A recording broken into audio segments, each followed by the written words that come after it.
Hello, Big Lake Schools community. This is Superintendent Trubenbach coming to you to discuss potentially returning the middle and high school students to in-person learning.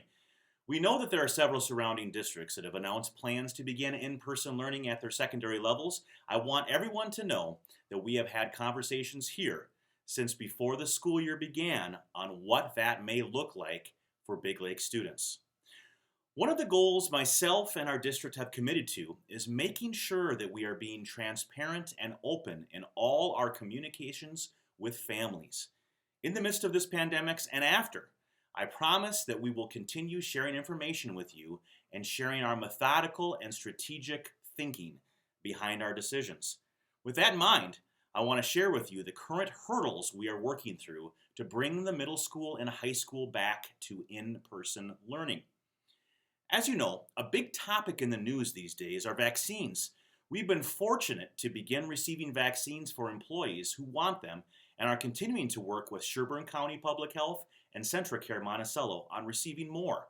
This is a huge mitigation step towards protecting the health and safety of not only our students, but our staff as well. At this time, we've been able to provide vaccination opportunities for over 150 staff members, but we've still got a ways to go. Early next week, we'll receive our next allocation from the state, and we'll be able to update you on this mitigation effort. Another interesting hurdle that we face comes with Big Lake Online. We know that a large number of families opted into Big Lake Online solely because they didn't want their students to fluctuate between in-person, hybrid, and distance learning.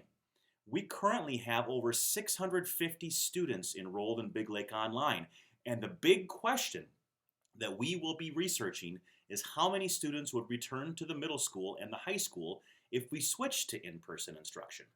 This may seem trivial, but in reality, if we have a large influx of students returning, we'll need to navigate transportation, classroom spaces, class sizes, cafeteria space, and so on.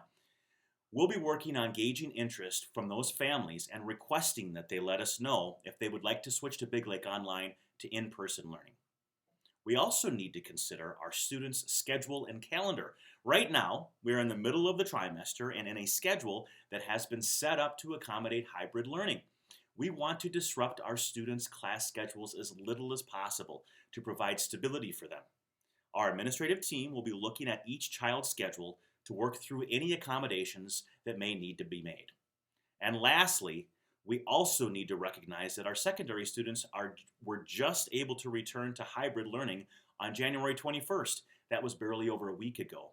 We know that our community is making safe, healthy decisions to mitigate the spread of COVID-19 based on our county numbers, but we need time to make sure that we are making smart, data-informed decisions to help keep our students in school. At this time, we simply just don't know what the impact of bringing students back in hybrid learning will do to our county numbers and our school numbers. If you remember this from the last fall, our students were in hybrid learning and we had high rates of COVID-19 spread. With only a week under our belt of returning students to hybrid learning, we need to gauge the impact this will have for our schools. I know that each and every one of us wants what's best for our students. There will be those who want us to instantly flip the switch and return students to in-person learning right away. There are those who want us to keep the hybrid learning model in place, and there are those that are asking us to switch back to distance learning.